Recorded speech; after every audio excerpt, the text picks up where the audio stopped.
नमस्कार, मैं सुनीता कथा मंथन में आप सबका स्वागत करती हूँ। कथा मंथन में आज सुनिए आशापूर्णा देवी जी द्वारा रचित उपन्यास लीला चिरंतन का 15वां अध्याय। इसके पहले के अध्याय और आशापूर्णा देवी जी की अन्य कहानी और उपन्यास आपको हमारी प्लेलिस्ट से मिल जाएंगे। लिंक आपको आई बटन में मिल जाएगा। 2 दिनों के बाद बुआ को हमारे घर छोड़कर फूफा जी वापस चले गए। जाने के पहले माँ को झुककर प्रणाम करते हुए उन्होंने बेवकूफ़ों की तरह हंसते हुए कहा, अभी तो आपकी घर गृहस्थी पर ही बोझ डालकर जा रहा हूँ, जितनी जल्दी हो कोई ना कोई इंतजाम कर लूँगा। माँ चुप खड़ी रही। अपने ट्रांसफ़र के लिए मैंने बड़ी कोशिश की थी। वहाँ इतना लंबा चौड़ा घर है, बागान है, पोखर है, खुली जगह है, लेकिन इसकी जिद का क्या किया जाए, बस नहीं रहना तो नहीं रहना। माँ ने मुस्कुराते हुए कहा, तुमने अपने ट्रांसफ़र की बात तो पहले से ही सबको बता रखी है, हो पाएगा? देखिए, वह तो मैंने वैसे ही कहा था, लेकिन इस बात को लेकर इतनी खींचतान होगी मैं नहीं जानता था। अब घर जाकर घर वालों को क्या बताऊंगा, कुछ समझ में नहीं आता। यही कि कोई बहाना बनाना होगा कि डॉक्टर को दिखाया है। डॉक्टर ने कहा कि अभी दिल कमज़ोर है, ज़्यादा चलना फिरना ठीक नहीं। माँ ने हैरानी से पूछा, घर जाकर यह सब बताओगे? और चारा भी क्या है? अब मुझे तो वहाँ भी अपनी इज्जत बचाए रखनी है। कितना कुछ करना पड़ता है, अपनी इच्छा के विरुद्ध, अपने विवेक के विरुद्ध। माँ ने उनकी तरफ देखते हुए अचरज में भरकर पूछा, लेकिन ऐसा क्यों हुआ, यह भी तो कहो। इसमें डरने की क्या बात है? डर? फूफा जी ने खींच भरे स्वर में कहा, वह कहती है कि अगर वहाँ से उद्धार नहीं किया तो वह गले में फंदा डालकर झूल जाएगी, जहर खा लेगी या किरासिन डालकर खुद को आग में झोंक देगी। माँ ने अचानक अपनी हथेली पर माथा टिकाया और कहा, माय गॉड, इतना सब कुछ कर डालेगी? मेरी तो समझ में नहीं आ रहा कि पहले क्या करेगी और बाद में क्या करेगी। फूफा जी कमजोर पड़ते हुए कातर स्वर में बोले, आप तो मजाक कर रही हैं, लेकिन आप मेरी जगह होती तो मेरी हालत समझ पाती। माँ थोड़ी संयत हुई। उसने कहा, मैं तुम्हारी हालत समझ रही हूँ, लेकिन भाई साहब, मैं ये सोचकर हैरान हूँ कि इस खुकू को तो मैं वैसे ही एक नई नवेली बहू के रूप में जानती थी। उसको यह सब आड़ी तिरछी समझ कहाँ से आ गई? अब तो यह सब देख सुनकर मुझे खुद पर अफसोस होने लगा है कि हमारे हाथों में हर तरह की बीमारी का इलाज है, लेकिन इस बारे में तो कभी पता ही नहीं था।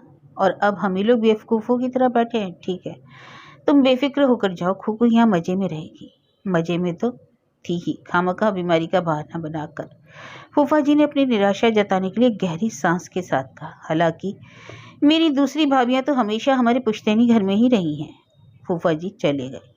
उन्हें देखकर सचमुच मुझे उन पर बड़ा तरस आया, लेकिन अब मैं बुआ को अच्छी तरह समझ गई थी। यह ठीक है कि बचपन में घर बार संभालने के बावजूद, पिताजी के शादी करने पर और माँ के आने और घर गृहस्थी का भार संभाल लेने के बाद खुकू बुआ के पांव कभी ठीक से जमीन पर पड़े नहीं शायद। और तभी उसने मन ही मन यह सपना देखा था कि शादी हो जाने के बाद उसे अपना कोई राजपाट मिलेगा और वह वहाँ की राजरानी होगी। लेकिन जब वह वहाँ पहुंची तो पाया कि सारा गुड़ गोबर, मिठाई में रेत। अब जीवन भर उसे इसी संसार में रहना होगा। उसने जैसा चाहा था वैसा सुखी जीवन तो आने से रहा। सिर पर सवार सास, सास की तरह ही झक्की एक विधवा ननद, और इन सब के ऊपर 2-2 जेठानियाँ। ऐसे में वे सुख चैन भरे दिन और पलछिन तो आने से रहे। और यही वजह थी कि वह पहली रात ही में ही बिल्ली मार डालना चाहती थी। कभी कभी ऐसा लगता था कि मैं हर किसी को थोड़ा थोड़ा समझ लेती हूँ, लेकिन अगर मैं किसी को समझ नहीं पाती तो वह और कोई नहीं, मेरी अपनी माँ है। सचमुच उसे समझ पाना असंभव ही है। फूफा के चले जाने के बाद दूसरे दिन बुआ ने माँ के एकदम पास आकर, बल्कि देह से देह सटाकर कहा, भाभी, वह खुद यह साहस नहीं जुटा पाया था, उसने यह तुमको देने को कहा है। और यह कहकर उसने 100-100 के 4 नोट अपनी मुट्ठी में से निकाले और माँ की गोद के ऊपर रख दिए। अरे यह क्या? माँ ने उसकी तरफ देखकर कहा, अच्छा तो कुछ खरीदारी वगैरह करवाने की बात है? खरीदारी की क्या बात है? बुआ ने कहा, अब देखो ना, तुम्हारी इस मुसीबत की घड़ी में वह मुझे तुम्हारे भरोसे छोड़ गया। आखिर लोकलाज भी तो कोई चीज़ है। माँ के होठों पर वही रहस्यमय मुस्कान खेलती रही। उसने कहा, ओह अच्छा, तो परिवार के लिए राशन पानी का खर्चा? और जब उनकी ही इस बात का साहस नहीं हुआ तो फिर कहाँ से इतना साहस? तुम्हें तो पता है ना, मैं शुरू से ही बेवकूफ़ और बेशरम। पता है, कहकर माँ हंस पड़ी। फिर बोली, अब तो और भी हो गई है, यह भी जानती हूँ। ले अपने रुपए उठा और अपने आंचल में बांध। वाह, अपने आंचल में बांध लो, इसका क्या मतलब है? वह तो घर की ज़रूरतों के लिए दे गया है। अभी तो ऐसी कोई ज़रूरत नहीं है, अगर पड़ी तो ले लूँगी। तुम कभी हाँ कहती भी हो, तुम्हें ऐसा कुछ खास लगता नहीं होगा, लेकिन तुम्हारे इस अभाव और असुविधा से भरी गृहस्थी में तुम्हारे कंधे पर खामखा एक और बोझ रख दिया गया। माँ ने बड़ी शांति से कहा, मेरी गृहस्थी को देखकर तुम्हें क्या ऐसा लगने लगा है कि हम बड़े अभाव और असुविधा में हैं? यह बात सुनकर बुआ जैसे सुलग उठी और उत्तेजित होकर बोली, हाँ, ऐसा लगता तो नहीं है, बल्कि पहले से भी ज्यादा रौनक दिखाई पड़ती है। यहाँ आकर सब कुछ देखने के बाद मेरी समझ में यह नहीं आता कि यह सब आखिर कहाँ से हो रहा है। तुम्हारी तो ले देकर वही आमदनी है। मेरी, अरे दूर, मेरी आय व्यय तो समुद्र के पाँव में पानी डालने जितनी है।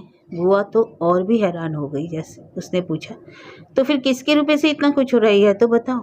दरअसल अंदर ही अंदर जो संदेह बुआ को कुरेद रहा था वह बातों बातों में फूट ही पड़ा। लेकिन माँ ने इस बात की अनदेखी करते हुए कहा, और भला किसके? गौरी सैन के। इस संसार में कोई ना कोई कहीं ना कहीं एक आध गौरी सैन तो होती ही है। बुआ का चेहरा एक बार भी बुझ गया। तो भी मैं बोली, हूँ, मुझे तो आते ही इस बात का संदेह हुआ था, लेकिन गौरी सैन तुम्हें भले ही कुछ देकर कृतार्थ करे, तुम उसे किस खुशी में ले रही हो?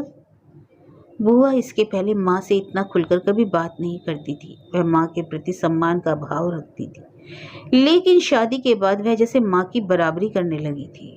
माँ ने भी कुछ वैसे ही भाव से उत्तर दिया था, लो और सुनो, गौरी सैन के रुपयों के लिए खुश ना खुश होने की क्या जरूरत है? क्या तुझे गौरी सैन के इतिहास मालूम नहीं? जहाँ कहीं बारिश होती है वहीं वह छतरी थामे खड़ी रहती है। बुआ का चेहरा तो देखने लायक था। वह बुझे स्वर में बोली, लेकिन अब किस मुंह से इस घर में उसने कदम रखा था? मैं तो यह देखकर सचमुच हैरान रह गई थी। अपनी उस कुढंगी बहू के लिए ही तो वह हमारे घर संसार के सारे सुख में आग लगा गई। और वह, माँ ने अपने चीर परिचित लहजे में कहा, किसके चलते क्या होता है यह कहना बहुत कठिन है कुकुरानी। अब अगर किसी के मन प्राण में अचानक वैराग का तूफान उठ खड़ा हो तो?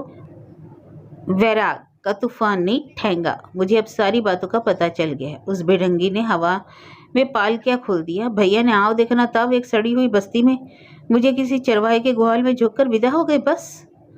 माँ ने संयत स्वर में कहा, अच्छा, मैं तेरी बात मान भी लेती हूँ, लेकिन तेरे परम पूजनीय दादाजी क्या इतने भोले हैं कि और कोई बड़ी चीज उनके हाथ नहीं लग पाई? एक बेढंगी औरत के उकसावे में आकर ही उसने घर संसार छोड़ दिया। लेकिन लड़की के पति ने क्या अपराध किया था? मुझे नहीं पता, बुआ ने झुंझला कर कहा, लेकिन उसके मन में अपराधी अपराधी भाव रहना जरूरी था। माँ ने खुली हंसी हंसते हुए कहा, हाँ, शायद ऐसा ही है, और इसलिए वह इसकी कीमत चुका रहा है, प्रायश्चित कर रहा है। सन्यासी बाबू थोड़ा टुकड़ा दिए गए घर संसार की जिम्मेदारी को अपने कंधों पर उठा लिया है। मुझे तो यह कहने में कोई संकोच नहीं कि वह एक जिम्मेदार आदमी है। बुआ को इस बात का कोई जवाब देते नहीं बना, तो भी वह बोल उठी, यह सब तुम्हारी मनगढ़ंत बातें हैं। घर के बाहर 5 लोग इन सारी चीजों को बिना आंखों के देखते हैं। इस बारे में कभी सोचा भी है तुमने? 5 लोग? अरे बाबा, मुझे 5 लोगों की आंखों की ओर देखने का समय कहाँ है, लेकिन एक आदमी की ओर जरूर देख रही हूँ, और यह भी जानती हूँ कि तू इसे अच्छी नज़र से नहीं देख रही। हो सकता है तू अकेले ही 5 आदमी बनकर खड़ी हो जाए। इस दुनिया में यही तो होता है, घर के लोग ही बाहर खबरें फैलाते हैं। बुआ सचमुच घबरा गई थी, फिर भी उसने अपनी बात पूरी की। मैं अपनी नहीं, लोगों की बात कह रही हूँ।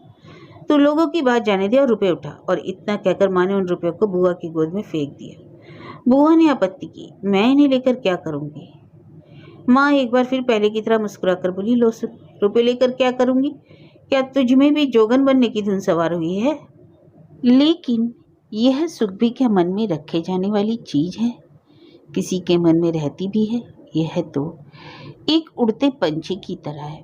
वह मन के पिंजरे में बंदी रहना नहीं चाहता, उड़ता फिरता है, और लोग उसे पकड़कर मन के अंदर जकड़ देना चाहते हैं। संभव है? ऐसा संभव होता तो फिर बुआ के मन को सुख क्यों नहीं है? वह जैसा चाह रही है सब कुछ तो वैसा ही हो रहा है। फूफा ने पत्र लिखकर बताया है कि उनके तबादले का आदेश हो चुका है। वे अगले महीने की 1 तारीख से ही काम पर आ जाएंगे। पहले तो यहीं से दफ्तर आएंगे जाएंगे, इसके बाद हावड़ा इलाके में अगर कोई फ्लैट किराए पर मिल जाए तो। लो सुनो, माँ ने कहा, यहाँ से हावड़ा दफ्तर आना जाना यह भी कोई बात हुई?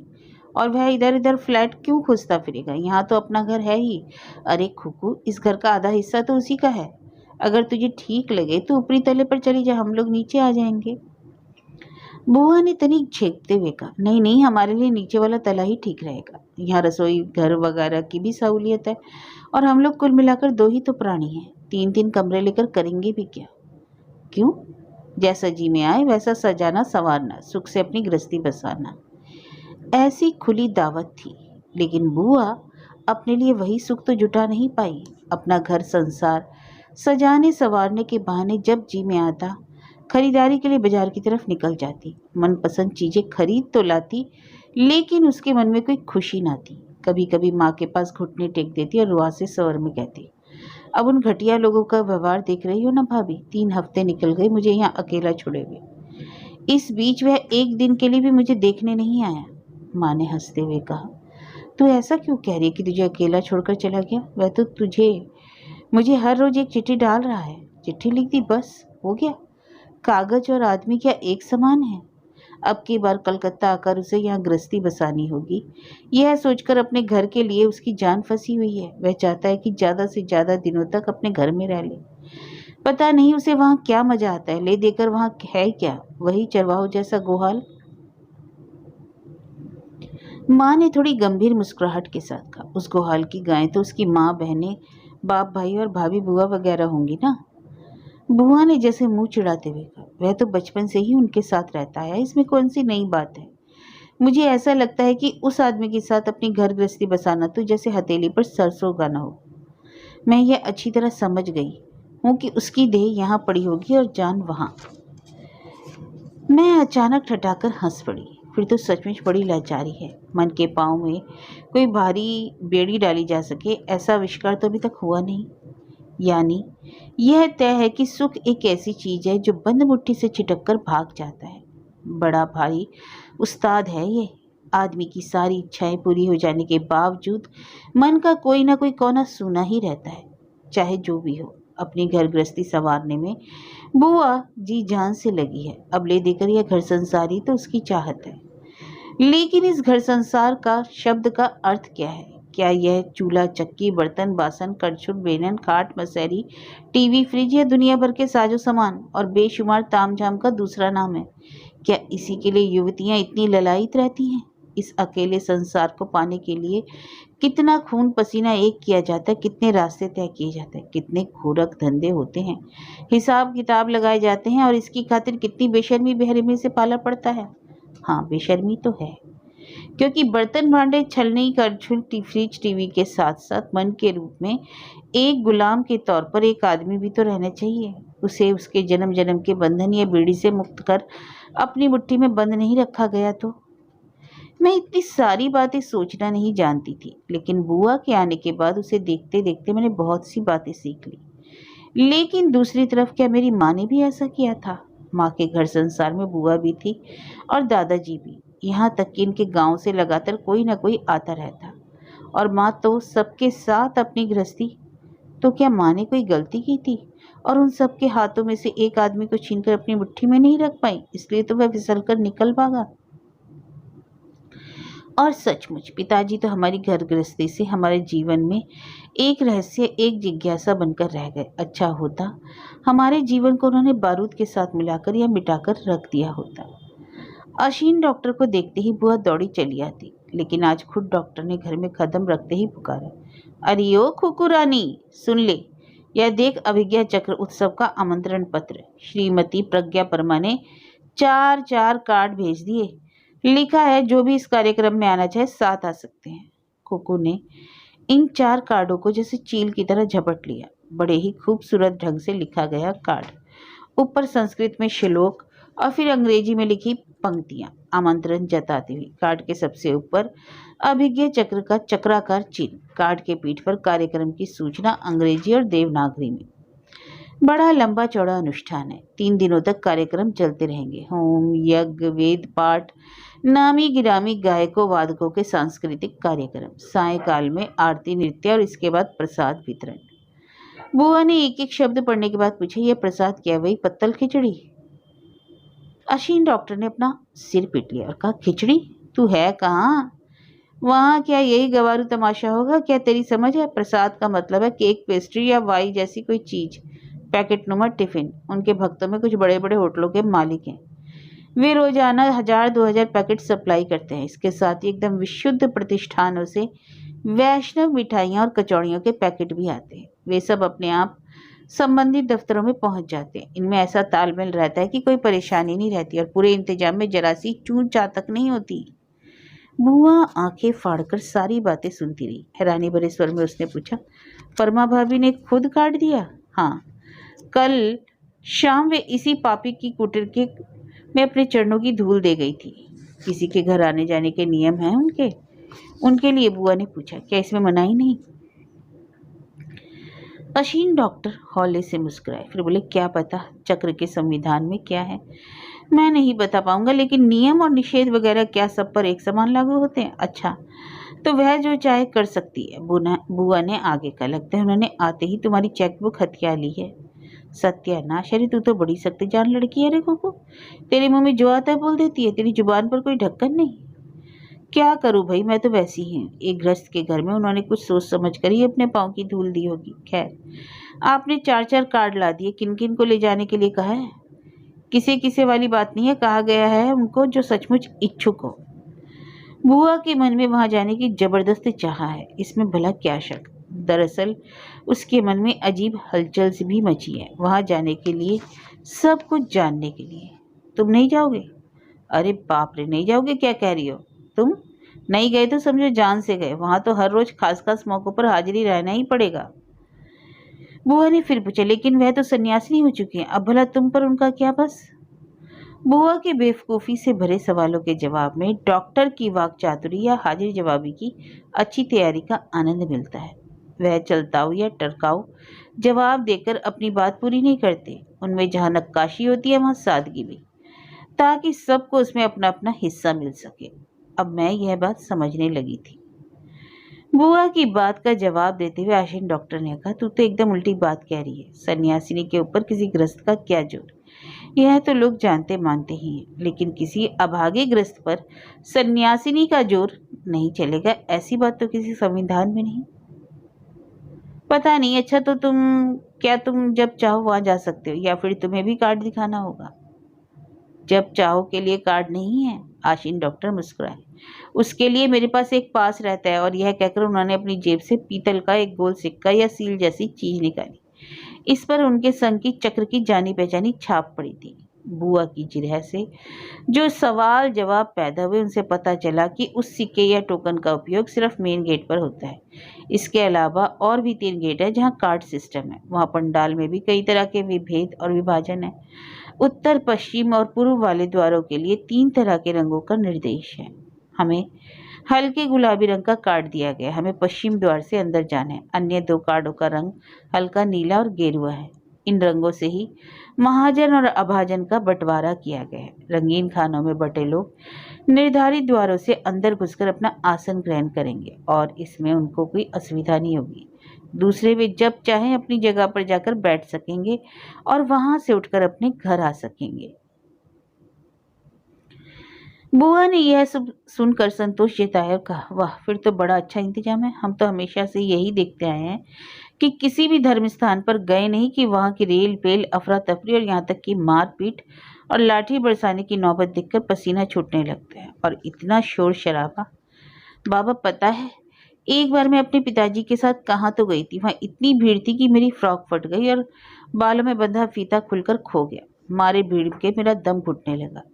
भीड़ में छिटक जाने के बाद मुझे यही जान पड़ा कि मैं पिताजी से दोबारा नहीं मिल पाऊंगी। वैसे आजकल हर जगह कतार लगी रहती है, जिससे कि आने जाने वालों की दोतरफा भीड़ का सामना नहीं करना पड़ता।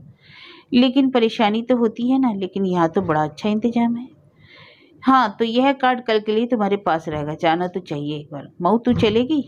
बुआ का यह सवाल सुनकर मेरे तन बदन में आग लग गई। जिस चक्र स्थान ने हमारे पिता को हमसे छीन लिया, भला मैं वहाँ कभी अपनी खुशी से जाऊंगी? और पिताजी तो वहाँ आ नहीं पाएंगे। पता नहीं वे तब इससे दूर कहाँ पड़े होंगे। मैंने सिर हिला दिया। नहीं, अशीन डॉक्टर ने कहा, जो जाना ना चाहे उनके बारे में क्या पूछना, लेकिन तुम अगर जाना चाहो तो जरूर बता देना, मैं साथ ले जाऊंगा। चलोगी ना? मेरे कुछ कहने से पहले अचानक माँ रसोई घर की तरफ से आई और पूछ बैठी, अगर मैं जाना चाहूँ तो मुझे अंदर जाने देंगे? माँ वहाँ जाने के बारे में सोच रही है, उस जगह जहाँ मेरा जाने को रत्ती भर जी नहीं। मैं तो यह सोच भी नहीं सकती। बुआ थोड़ी देर के लिए ठिठक कर रह गई। डॉक्टर ने भी जैसे असमंजस में पड़कर पूछा, आप? हाँ, एक बार देख आना चाहती थी तुम्हारे प्रभुपाद जी को। उनसे कुछ प्रश्न करने थे, देखूं क्या उत्तर देते हैं। सुनकर डॉक्टर मुस्कुराए, फिर बोले, वहां जाते ही आप उनके पास पहुंच जाएंगी और उन्हें कटघरे में डाल उनके सवाल करने लगेंगी। आप कोई सपना तो नहीं देख रही, हे अबोध बालिके? यह सौभाग्य तो दैवी योग से ही प्राप्त हो सकता है। ऐसे प्रश्नोत्तर के लिए अलग से एक विभाग है, लिखित प्रश्नों के लिए लिखित उत्तर। और अगर कोई बंदा यह तय ही कर ले कि वह उनसे मिलेगा ही मिलेगा और सीधे उन्हीं से सवाल करेगा, तो उसे कम से कम 10 दिनों के बाद ही मिलने का समय मिलेगा, वह भी पत्र के द्वारा। अब सारा तौर तरीका यानी प्रोटोकॉल तो यही है। यह बात दूसरी है कि उनके किसी आत्मीय जन या निकट अनुयायी को पकड़ा जाए और वे स्वयं इस भेंट के लिए राजी हो जाएं। माँ ने छूटते ही पूछा, मैंने तो सुना है कि तुम्हारी घरवाली ही उनके बहुत निकट है, यदि उसे ही पकड़ा जाए तो? और मैं हैरानी से मुंह फाड़े सारा तमाशा देख रही थी। वैसे माँ को कई बातों की हैरानी से देखती सुनती रही हूँ, लेकिन आज की हैरानी के बारे में तो समझ ही नहीं पा रही थी। लेकिन उसके बाद अशीन डॉक्टर ने एक चुहल भरी मुस्कान के साथ उस माहौल पर जैसे बिजली सी गिरा दी। मुझे इस बात की जरा भी उम्मीद नहीं कि यह काम हो जाएगा, और आप तो उससे भी कहीं ज़्यादा खूबसूरत हैं और चाहे तो उससे भी ज़्यादा स्मार्ट हो सकती हैं। अब इसे वज्रपात ना कहा जाए तो और क्या कहा जाए। फिर तो बड़ी लाचारी है, कहकर माँ दोबारा रसोई घर में घुस गई। वह इतने सहज ढंग से कैसे चली गई, यह भगवान ही जानते हैं। इधर बुआ और मैं काफ़ी देर तक खामोश बैठे रहे, जैसे कि हम दोनों पर ही बिजली गिर पड़ी हो। इसके बाद बुआ अचानक झटके से उठी और जाते जाते इतना बोल गई, पता नहीं कौन किसको किसी नज़र से देखता है। इसी को कहते हैं बिल्ली की नज़र छीके पर। और वह ठहरी खेली खिलाई भरपूर औरत, जीवन भर अपनी सज धज में बेहाल, और ये 3-3 बच्चों की माँ, 40 के पैठे में पाँव, दुख और अभाव में हाड़ मांस गलता रहा। लेकिन अब भी और क्या कुछ कहा वह सुना नहीं जा सका।